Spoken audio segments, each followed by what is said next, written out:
मित्रांनो, तुमचं पुन्हा एकदा GB स्टोरी टेलर या यूट्यूब चॅनलवर स्वागत आहे. आजच्या आपल्या गोष्टीचं नाव आहे प्रेत स्नान लांघन, ओलांडलेली आंघोळ. लेखक संतोष देशपांडे. पण गोष्ट सुरू करण्याआधी जर कोणी या चॅनलवर पहिल्यांदाच आलेले असाल तर त्यांनी या चॅनलला सबस्क्राईब करायला विसरू नका. चला तर मग अजिबात वेळ न घालवता गोष्टीला सुरुवात करूया.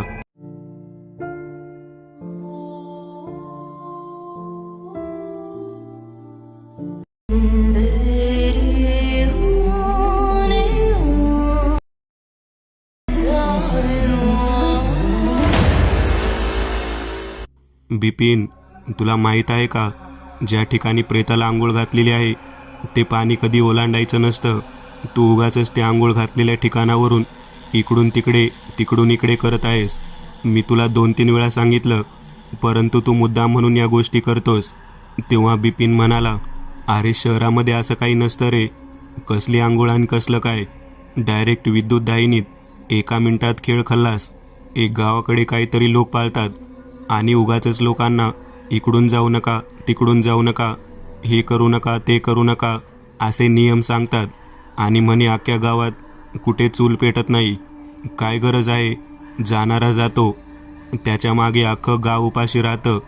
काय गरज आहे का उपाशी राहण्याची? पोटभर जेवण करायचं, मस्तपैकी झोपून टाकायचं.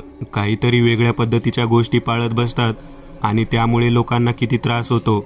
आता हेच बघ ना, मी STमधून उतरल्या सगळ्या गावातले दुकान बंद होते. काय तर गावातल्या पुढाऱ्याची आई गेली म्हणे. अरे गेली ना, तिचा अंत्यसंस्कार करा आणि विशेष संपवून टाका. उगाचच दिवसभर घरात चूल पेटवायची नाही, दुकान बंद करायची, हॉटेल बंद करायची. मी कुठे म्हणून थांबायचं? आणि त्या तुमचं काहीतरी वेगळंच. त्या बाईला आंघोळ घातली आहे, ते पाणी ओलांडू नको, तिकडून जाऊ नकोस. खाली हळदी कुंकवाचा सडा टाकला आहे, त्याच्यावर पाय देऊ नकोस, त्याच्या बाजूला थुंकू नकोस. किती ते नियम, किती घाबरता रे तुम्ही सगळेजण. या आयुष्यामध्ये आपण बुलेट ट्रेनपर्यंत पोहोचलो आहोत. जग हजारो किलोमीटरच्या वेगामध्ये धावत आहे आणि तुम्ही आपलं बैलगाडीचा चाक घेऊन कुरवाळत बसला आहात. या गावामध्ये माझा नाईलाज आहे. मला शेती विकता येत नाही म्हणून मी इथे येतो, ते पण गावची जत्रा असते म्हणून. नाहीतर माझ्या पूर्वापार लोकांच्या रूढी परंपरा पाळण्यासाठी मला यायची काही गरज नव्हती. ते तुमच्या लोकांनी मला जाणून बुजून एका नियमात अडकून ठेवलं आहे, म्हणून मला यात्रेला तरी वर्षातून एकदा यावं लागतं. नाहीतर या गावात येतंय कोण मारायला, गळ्यातच काहीतरी सांगत बसणार. बिपिन याचं बोलणं ऐकल्यानंतर छगन म्हणाला, हे बघ, तुला कसं वागायचं तसं वाग, आमचं काहीही म्हणणं नाही. परंतु अंत्यविधीच्या ज्या काही पाळायच्या गोष्टी आहेत त्या गोष्टी तरी तुला पाळाव्याच लागतील. तुझ्या पूर्वापार असलेल्या वाड्यामध्ये आम्ही भाडे करू म्हणून जरी राहत असलो तरी ते आमचं घर आहे. तुझ्या वाड्यात राहत असलो, तुझं घर जरी असलं तरी आमचं कुटुंब आहे. आम्हाला सर्व चालीरीती नियम हे पाळावेच लागतात, कारण तू इथे निघून जातोस, परंतु आम्हाला इथं राहावं लागतं. लोक नको त्या पद्धतीने बोलतात. बिपिन, तू आज जे काही वागलास ते आम्हाला नाही आवडलं. तेव्हा बिपिन छगनकडे पाहत म्हणाला, हे बघ छग्या, तू माझा लहानपणीचा मित्र आहेस म्हणून तुला मी हा वाडा सांभाळण्यासाठी ठेवला आहे. माझे विचार वेगळे आहेत, तुझे विचार वेगळे आहेत. तू तुझ्या पद्धतीने तुला काय पाळायचे ते पाळ, परंतु मला अजिबात या सर्व गोष्टीमध्ये गुंतवू नको. माझं राहणीमान वेगळं, माझं जीवनच पूर्णतः सगळं वेगळं आहे. 4-5 दिवसाकरता मी आनंदाने या गावात येतो, राहतो, खातो पितो आणि उत्सव करून निघून जातो. इथं कोणी मेलं केलं गेलं मला काही घेणं देणं नाही. उगाचच त्या गोष्टीमध्ये मला पाळायला सांगू नकोस. तू आता मला गरमागरम भाकरी करून खाऊ घालणार आहेस का नाही सांग. वहिनीला लगेचच बोलावून घे आणि गुपचूप आतमधल्या खोलीत भाकरी बनवायला सांग. ते मी चूलबंद वगैरे तसलं काही पाळत नाही. तेवढ्यात छगनची बायको विमल आली. ती म्हणाली, अहो भाऊजी, मला माहीत होतं तुम्ही असं काहीच पाळत नाहीत, म्हणून तर मी आंघोळ वगैरे झाल्यानंतर लगेचच स्वयंपाक करायला सुरुवात करणार आहे. कसं असतं, गावामध्ये कोणाचं प्रेत जर ठेवलेलं असेल तर त्याचे अंत्यसंस्कार होईपर्यंत कोणी चूल पेटवत नाही. त्याच्यानंतर आंघोळ वगैरे करून सगळं गाव आपापल्या कामाला लागतं.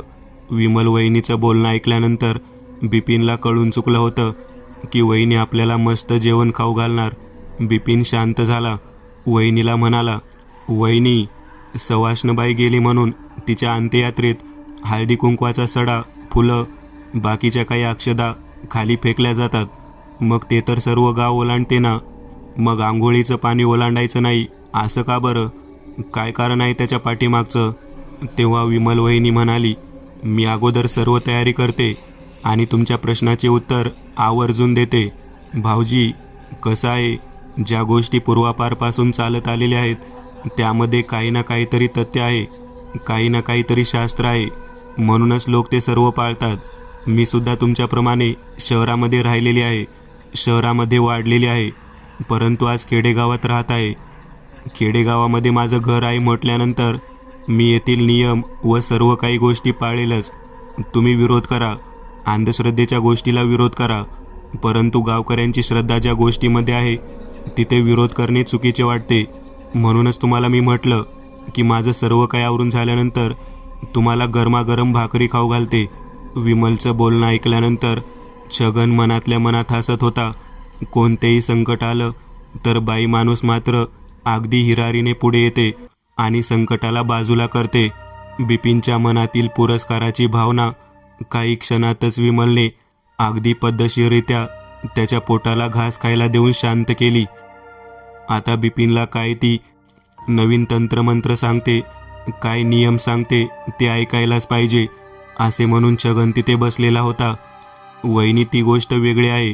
ती गोष्ट माझी आई पाळत होती, माझे वडील पाळत होते, त्यानंतर माझा मोठा भाऊसुद्धा ती गोष्ट पाळत होता आणि मी लहानपणापासून ती गोष्ट पाहत आलेलो आहे. त्यामुळे मला ती गोष्ट करत असताना काहीच वाटत नाही. त्या गोष्टींमध्ये आपल्या जुन्या आठवणी आहेत. या ज्या काही गोष्टी तुम्ही सांगता की एखाद्या व्यक्ती मृत्युमुखी पडतो, त्यानंतर त्याला स्नान घातले जाते आणि ते स्नान घातल्यानंतर त्याचं जे पाणी जातं ते ओलांडायचं नाही. त्या व्यक्तीच्या दिवस कार्याची जी जागा असते ते ओलांडून पलीकडे जायचं नाही. या कसल्या गोष्टी शहरामध्ये असं काही नसतं.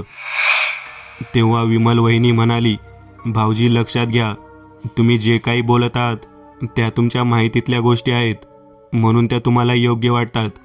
परंतु अशा कित्येक गोष्टी आपल्या माहितीत नसतात, परंतु त्या प्रत्येक व्यक्तीला जीवनासाठी योग्य असतात. त्यातीलच ही एक गोष्ट आहे, जेव्हा एखाद्या सवाष्ण बाईला, गरोदर बाईला अथवा प्रेताला स्नान घालत असतात, ते घातल्यानंतर त्याचं जे पाणी जातं ते ओलांडायचं नसतं. त्याच्या पाठीमागचं कारणसुद्धा तसंच आहे.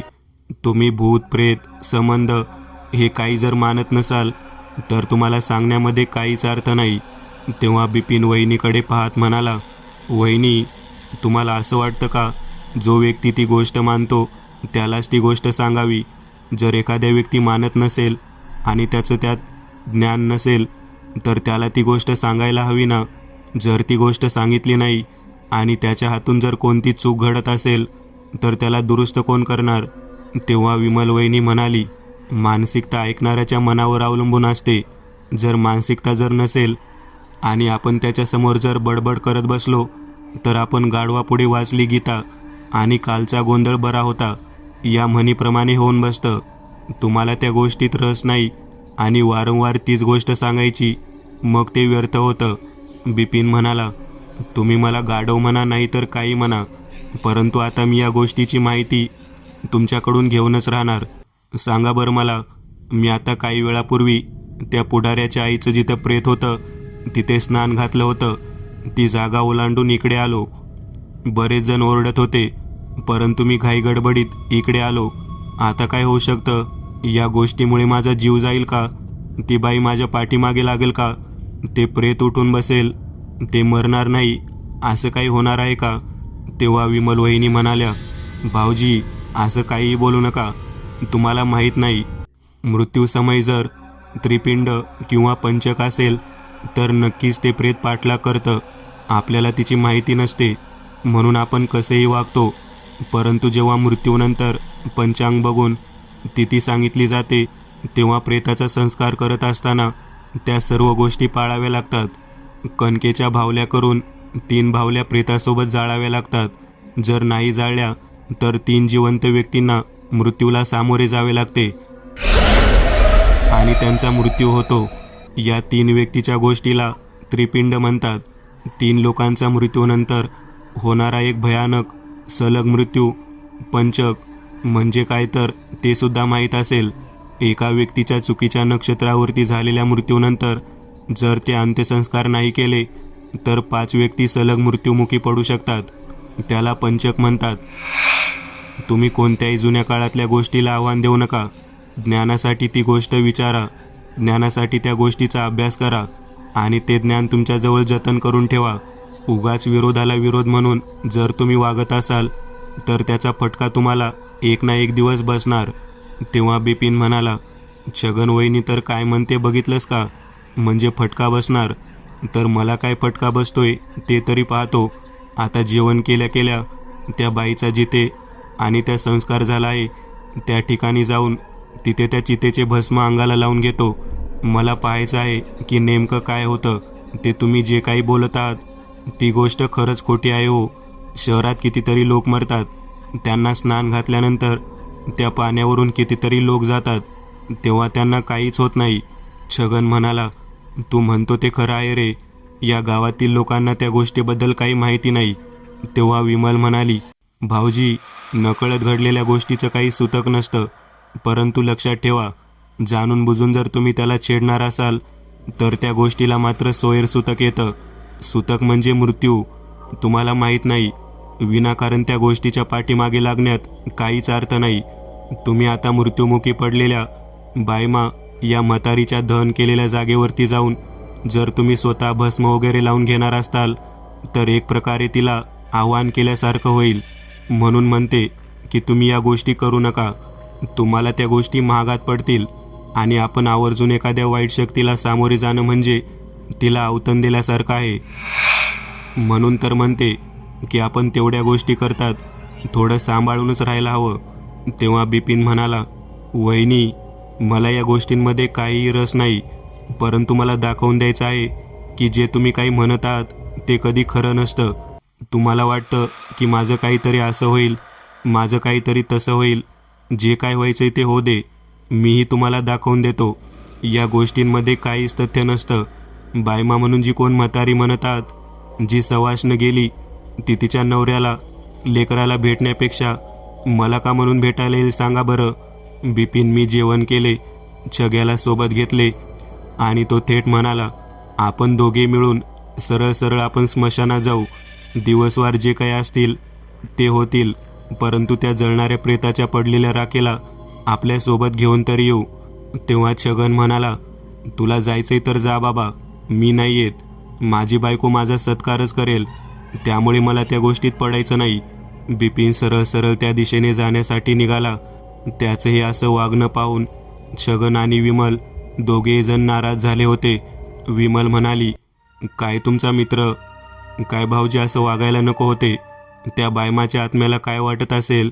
मृत्यूनंतर सुद्धा तिचं पाणी, तिचं स्नान केलेलं ते ओलांडलेलं पाणी आणि त्याच्या पाठीमागे पुन्हा तिच्या स्मशानाच्या चितेजवळ जाऊन तेथील भस्मलेपन करायचं, ही गोष्ट किती चुकीची आहे. भाऊजींना याची चूक लक्षात कधी येईल. तेव्हा छगन म्हणाला, विमल, तू या गोष्टीत पडू नकोस. त्याला किती जरी सांगितलं तरी तो त्याचे शहरी विचार कधी सोडणार नाही. तू म्हणते त्या पद्धतीने त्याला खरंच काही होईल का? तेव्हा विमल म्हणाली, तुम्हाला माझी मीनल आत्या माहीत आहे ना, तिचा जीव कशामुळे गेला. आठवताना ती चुकीच्या गोष्टीच्या नादाला लागूनच स्वतःचा तोरा मिळवत असताना नको त्या गोष्टीला आव्हान देऊन या जगाला सोडून गेली. भाऊजीसुद्धा तसंच करत आहेत. इकडे बिपिन चिताभस्माजवळ जाऊन पोहोचलेला होता. त्या चितेला नमस्कार वगैरे न करता त्याने थेट आहे अशा चपलीच्या पायाने त्या चितेच्या जवळ प्रवेश केला आणि सरळ सरळ ते जळणाऱ्या चितेच्या खालच्या बाजूला पडलेले भस्म आपल्या मस्तकाला लावू लागला. चिताभस्म जेव्हा माणूस मस्तकाला लावतो तेव्हा त्याने थेट शंभू महादेवाच्या मंदिराकडे किंवा त्याच्या पिंडीच्या दिशेने जायला हवं असतं, परंतु त्याने तसं काहीच केलं नाही. तो थेट आपल्या वाड्याच्या दिशेने परत निघाला. सगळ्यात महत्त्वाची गोष्ट त्याच्या हातून काय चुकली होती ते त्याला आता चांगल्याच पद्धतीने जाणवणार होतं. वाड्याच्या आतमध्ये प्रवेश केल्यानंतर कपाळाला लावलेले चिताभस्म पाहून विमल छगनकडे पाहत म्हणाली, अहो बघा, तुमचा मित्र आलेला आहे, भाऊजी आलेले आहेत. आता यांना स्नान करायला सांगा. स्मशानातून आलेले आहेत, त्यांना आता आंघोळ करायला हवी. तेव्हा छगनकडे पाहत बिपिन म्हणाला, काही आंघोळ वगैरे करणार नाही, काही फरक पडत नाही. काय व्हायचंय ते होऊ द्या. मला एकदा तुम्हाला दाखवून द्यायचं आहे की जे तुम्ही काही बोलता ना ते सर्व काही खोटं असतं. आपल्या घरामध्ये या पद्धतीने व्यक्ती प्रवेश करत आहे, आपण त्याला काहीच करू शकत नाही. ही गोष्ट विमलच्या लक्षात आली होती. ती छगनला म्हणाली, अहो मला वाटतं मला आजच्या आज माहेरी जावे लागेल. तेव्हा बिपिन म्हणाला, का, मी असं वागत आहे म्हणून लगेच माहेरी जायचं काढत आहेस का?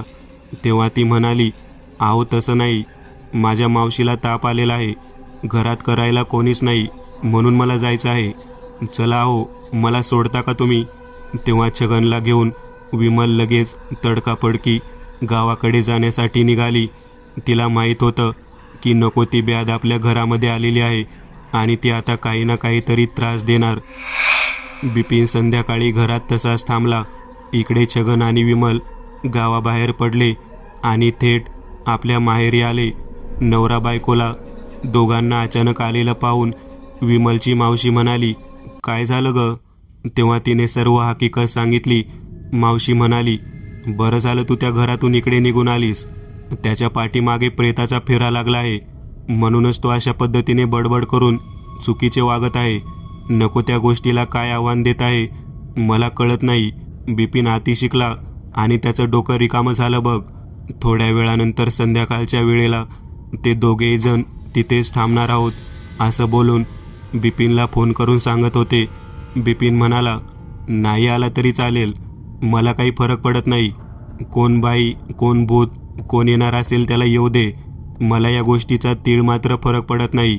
मोठ्या वाड्यामध्ये मी स्वतः झोपायला तयार आहे. बिपिन बाजेवरती पडला होता आणि अचानक बाजेचे कंपन होऊ लागले. बाज थरथरत होती. आजूबाजूला व्यक्ती कोणीच नव्हती. वाड्याचा मोठा दरवाजा सताड उघडा पडलेला त्याने पाहिला. बापरे, हा कसला आवाज? कोणी जाणून बुजून मला फसवत तर नाही ना, असा विचार बिपिनच्या डोक्यात येऊ लागला. तेवढ्यात मोठी दुरडी त्याच्या समोर येऊन पडली. त्याच्यामध्ये एक एक साहित्य पडू लागलं. सवाष्णाचे सर्व साहित्य त्यात दिसू लागलं. कोहळा, लाल रंगाचे कुंकू, हळद, तसेच बांगड्या, चोळी आणि एक मोठा खण आणि नारळ या गोष्टी त्या दुरडीमध्ये पडल्या. ते पाहिल्यावरती बिपिन हादरून गेला. कोणीही नसताना हा विशिष्ट प्रकार आपल्यासमोर घडतो, ही गोष्ट त्याच्या डोळ्याला आणि मनाला विश्वास ठेवणारी नव्हती. त्याला काय करावे ते कळत नव्हते. तो घाबरलेला होता. ज्या पाण्याच्या आडामध्ये तो नारळ अर्पण करायला सांगत होता, घास टाकायला सांगत होता, त्या दिशेने जोरदार काहीतरी पाण्यात पडलेला आहे असा त्याला आवाज आला. बिपिन चांगलाच घाबरून गेला होता. तो स्वतःच्या केलेल्या गोष्टीबद्दल विचार करू लागला. हे सर्व सवाष्ण स्त्रीचे साहित्य मला का दिसत आहे? मागच्या खोलीच्या दिशेने जेव्हा त्या आडाच्या बाजूने आवाज आला तेव्हा तो उठला आणि त्या दिशेने जाण्यासाठी निघाला. त्याला वाटत होते आपल्या घराच्या मागे ज्याचं घर आहे त्या लोंढे काकांनी मागे काहीतरी टाकलेलं असावं. तो ते पाहायला गेला तेव्हा आडाच्या कठड्यावरती एक बाई त्याला आंघोळ करत असलेली दिसली. बिपिन आता मात्र काही न बोलता भिंतीच्या बाजूला लपून ते पाहू लागला. तो विचार करू लागला, हे नेमकं काय आहे? आपल्यासमोर जे काही दिसत आहे ते खरं आहे का? एक स्त्री आपलं घर बंद असताना मागच्या बाजूला कशी काय जाऊ शकते? आपल्या नजरेसमोर कोणीच नव्हतं, मग ती मागे कशी काय आली? ती कोण आहे? कदाचित विमल वहिनी म्हणते त्या पद्धतीने ती बायमा तर नाही ना? बायमाच्या आंघोळीला आपण ओलांडलेले होते. ती खरंच चुकीची गोष्ट केली का आपण? मागच्या बाजूला त्या स्त्रीला आंघोळ करत असलेलं पाहिल्यानंतर पुढे काय होते ते पाहण्याची ताकद त्याच्यामध्ये नव्हती. तो थेट वाड्याच्या बाहेर धावत धावत निघाला तेव्हा वाड्याचे मुख्य दार बंद झालं होतं. आता बाहेर पडायचं कसं? तो विचार करू लागला. असे का घडत आहे? आपल्या घरात राहणारे दोघे जण आता घरी नाहीत. कदाचित त्यांना कळालं होतं कदाचित त्यांना कळालं होतं का की या ठिकाणी ते प्रेत परत येणार आहे? कदाचित त्यामुळेच ते या घरातून निघून गेले का? त्याने आपल्या जवळचा फोन काढला आणि छगनला फोन केला. छगनला म्हणाला, मित्रा, मला संकटात सोडून तू निघून गेला आहेस. ती बाई मागच्या आडावरती स्नान करायला आलेली आहे. तेव्हा छगन म्हणाला, कोण बाई? तेव्हा त्याने सांगितले, बायमा, जिच्या प्रेताच्या आंघोळीला मी ओलांडलेलं होतं. तिच्या चितेची राख माझ्या मस्तकाला लावून मी घरी आलो होतो. ती म्हातारी बाई. ही गोष्ट त्याने आपल्या बायकोला विमलला सांगितली. विमल आणि मीनलला ही गोष्ट सांगितल्यानंतर त्या दोघीही जणी म्हणाल्या, भाऊजींना वाचवायला पाहिजे. आपण इकडे आलो खरे, परंतु तिकडे त्या सवाष्ण प्रेताचा फेरा त्यांच्या पाठीमागे लागला आहे. मला वाटतं भाऊजींना वाचवायला पाहिजे. आता या ठिकाणाहून ते तिघेही जण त्या दिशेने जाण्यासाठी निघाले. छगन आणि बिपिन दोघेही एकमेकांसोबत फोनवर बोलत होते. तेव्हा छगन त्याला आधार देत होता. विमल म्हणाली, भाऊजी काळजी करू नका. मी तुम्हाला म्हणत होते नको त्या गोष्टीला आव्हान देऊ नका, परंतु तुम्ही ऐकले नाही. ती बाई तिची आंघोळ ओलांडली म्हणून परत तुमच्या घरातल्या आडावरती येऊन आंघोळ करत आहे. बिपिन त्यावरती म्हणाला, बापरे, मी तिची आंघोळ ओलांडली म्हणून ती घरी येऊन आंघोळ करत आहे? तर मग मी तिच्या चितेचे भस्म लावले, मग ती काय माझ्या चितेचे भस्म लावणार का काय? वहिनी, मला वाचवा. बिपिन भाऊजी, काळजी करू नका. आम्ही तिथे येत आहोत. तुम्हाला असं काहीही करावं लागणार नाही आणि तुमच्या बाबतीत असं काहीही घडणार नाही. विमल वहिनी त्याला बोलत होती. बिपिन मागच्या बाजूचा दरवाजा बंद करून पुढे बसलेला होता. काय आपल्या दिशेने कोणी येईल का याची भीती त्याला वाटत होती. तेवढ्यात काही वेळाने त्या ठिकाणी मीनल मावशी, विमल वहिनी आणि छगन येऊन पोहोचला. दरवाजा काही केल्या उघडत नव्हता. मीनल मावशीने सोबत एक धारीचे लिंबू आणलं होतं. ते लिंबू समोर त्या वाड्याच्या दरवाजाजवळ धरलं. काही क्षणात दरवाजा उघडला. छगन हे पाहून हादरला. तो मावशीला म्हणाला, मावशी, हे कसं काय केलंस तू? मावशी म्हणाली, ते होणारच होतं. या ठिकाणी वाईट शक्तीचा वास स्पष्ट पद्धतीने दिसत आहे. समोर बिपिन उभारलेला होता. तो आलेला पाहिल्यानंतर आनंदित झाला. तो म्हणाला, मला सोडून तुम्ही गेलात खरे, परंतु या ठिकाणी जे नको होतं तेच घडलं. तेव्हा मावशी बोलू लागली. मावशी म्हणाली, ते घडणारच होतं. ज्या वेळेला मला विमलने सांगितलं की तुम्ही असं काही केलं आहे, तेव्हा मी तिला म्हणालो, बरं झालं तू इकडे निघून आलीस. माहीत नसेल तर एक गोष्ट सांगते, आपण कोणाच्या वाटेला कधी जायचं नसतं. त्यातल्या त्यात मृत्यूनंतरचा प्रवास करणाऱ्या आत्म्याच्या, प्रेताच्या वाटेला कधी जाऊ नये. नेमकं तुम्ही तेच केलं. कुतूहल, जिज्ञासा या गोष्टी काही ठिकाणापर्यंत मर्यादित असाव्यात, परंतु त्यामुळे कोणाला त्रास होऊ नये. आणि नेमका तोच त्रास तुम्ही बायमा या सवाष्ण गेलेल्या म्हातारीला दिला. तिची आंघोळ तुम्ही ओलांडली. एवढेच नाही तर तिच्या प्रेताचे भस्म तुम्ही मस्तकाला लावलं. अजून 12 वाजायला बराच वेळ अवकाश आहे. आम्हाला वाटतं तुम्ही महादेवाचं दर्शन घ्यावं. महादेव हे चिताभस्मधारी आहेत. ज्याने कोणी चिताभस्म धारण केलेलं आहे त्याने महादेवाची आराधना करावी. जर आराधना झाली नाही तर ते प्रेत पाठला करत येतं आणि तुमच्या बाबतीत तेच झालं आहे. बायमा आली आहे आणि ती स्नान करत आहे. तिचं स्नान झाल्यानंतर ती स्वतः तुम्हाला प्रत्यक्ष येऊन भेटणार, तुम्हाला बोलणार, तुम्ही आडकाठी का केली याचा जाब विचारणार. नको नको, मला अशा कोणत्याही गोष्टीला सामोरे जायचं नाही. प्रेत पाठीमागे लागतं ही गोष्ट मला खोटी वाटत होती. मी प्रत्यक्ष पाहिलं आहे की मागच्या आडाच्या बाजूला ती बाई येऊन स्नान करत बसलेली आहे. मला त्या गोष्टींमध्ये मुळात पडायचंच नाही. मला माफ करा. मला यातून मार्ग सुचवा. तेव्हा मावशी बोलू लागली, एकच मार्ग आहे. अशा पद्धतीने जायचं आणि महादेवाच्या गाभाऱ्यामध्ये जाऊन नामस्मरण करायचं. तुम्हाला महादेवाशिवाय कोणीच वाचवणार नाही. लक्षात घ्या, स्मशानाचा अधिपती, चिताभस्म धारण करणारा एकमेव सर्वश्रेष्ठ परमेश्वर फक्त भगवान महादेव आहेत. त्यांच्याशिवाय कोणीचे चिताभस्म धारण करण्याचं कार्य करत नाही आणि तुम्ही चक्क प्रेताला आव्हान दिलेलं आहे. हे सर्व ऐकल्यानंतर बिपिनच्या डोक्यात प्रकाश पडला. तो म्हणाला, मी लगेच. बिपिन तसाच वाड्यातून बाहेर पडला. त्याच्यासोबत छगनसुद्धा होता. सर्वजण एका पाठोपाठ एक महादेवाच्या मंदिराच्या दिशेने निघाले. 12 वाजायला अजून बराच वेळ होता. मागच्या बाजूने दरवाजा बंद केला असला तरी बायमाचा प्रेत, तो आत्मा बिपिनचा शोध घेत त्या दिशेने पाठीमागे लागलेला होता. आता बिपिनला काय होणार याचा विचार सुरू होता. परंतु बिपिन याच्या पाठीमागे विमल वहिनी आणि मावशी दोघीही जणी उलट्या दिशेने पाठलाग कोण करतंय का हे पाहण्यासाठी उभारलेल्या होत्या. मंदिराच्या जवळजवळ ते जाऊन पोहोचलेले होते. तेवढ्या समोर ज्या ठिकाणी बायमाचा जीव गेला होता त्या तिच्या घराच्या बाहेरच्या बाजूला जिथे तिला आंघोळ घातली होती त्याच ठिकाणी बायमा बसलेली दिसली. बिपिन पुरता घाबरलेला होता. त्याच्या डोळ्यासमोर ते आंघोळ घातलेलं दृश्य पुन्हा दिसू लागलेलं होतं आणि त्याने ते पाणी ओलांडलेलं दृश्य दिसत होतं. आता काय करावं कळत नव्हतं. आपल्या हातामध्ये बादली घेतलेली विमल वहिनी तशीच उभारलेली होती. ती बिपिनला म्हणाली, भाऊजी हात जोडा, त्याशिवाय पुढे जाऊ देणार नाही. तेव्हा बिपिन हात जोडले. कपाळावरची चिताभस्म पाहिलेली ती बायमा त्यांच्यासमोर उभा राहून ओरडू लागली, माझ्या या लोकातील प्रवास संपूर्ण पुढे निघाले होते. लेकरा, मला पुढे का बोलावलायस? तू मला का परत बोलावलं? तुझं काही काम आहे का? हे सर्व काही बोलल्यानंतर बिपिनला कळून चुकलं. आपण मृत्यूनंतरचा जो प्रवास असतो त्याला थांबवण्याचा प्रयत्न केलेला आहे. तो हात जोडून म्हणाला, मी भगवान शंकराच्या मंदिरात जात आहे. मला माफ करा. मी ज्या गोष्टी नको होत्या त्या गोष्टी केल्या. मला माहीत नव्हतं मृत्यूनंतरसुद्धा असे एक जग आहे ज्या जगामध्ये प्रवास करणाऱ्या व्यक्ती असतात, ज्या मृत्यूनंतर त्यांच्या इच्छित असलेल्या ठिकाणी जाण्यासाठी धडपडत असतात. माझ्याकडून खूप मोठी चूक झाली. मला माफ करा. मला मंदिराच्या दिशेने जाऊ द्या. तेव्हा ती बायमा म्हणाली, मलाही चिताभस्म हवा आहे.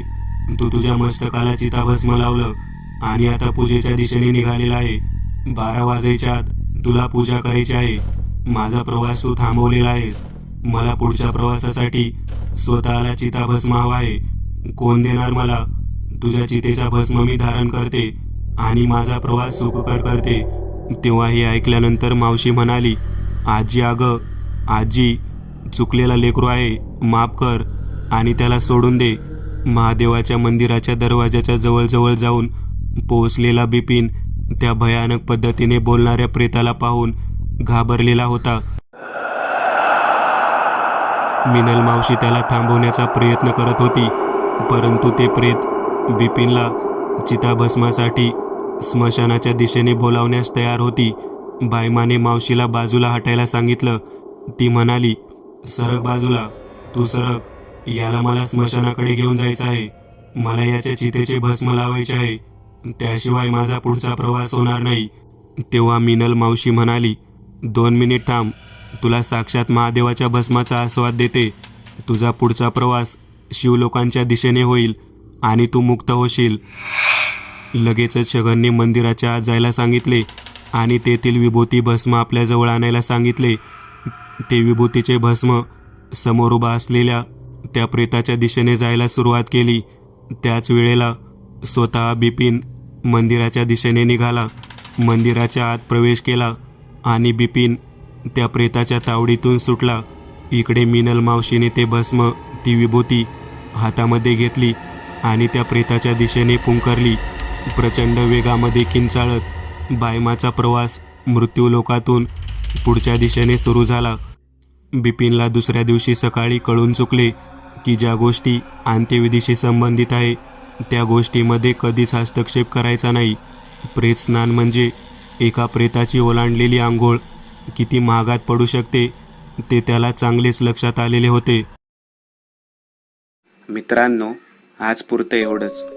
तुम्हाला जर काही गोष्ट आवडली असेल तर नक्की लाईक करा. तुमच्यापैकी बरेचसे जण व्हिडिओ लाईक न करताच पळून जातात, पण हा जर व्हिडिओ तुम्ही लाईक केला तर मला जरा बरं वाटेल आणि असेच भारी भारी व्हिडिओ बनवायची माझ्यात एनर्जी येईल. त्यामुळे नक्की लाईक करा आणि अजूनही कोणी या चॅनलला सबस्क्राईब केलेलं नसाल तर लगेच सबस्क्राईब करून टाका आणि बाजूची घंटी ती मात्र दाबायला विसरू नका. देवाची घंटी आहे ती. चला तर मग पुन्हा भेटूया अशीच एक आगळी वेगळी गोष्ट घेऊन पुढच्या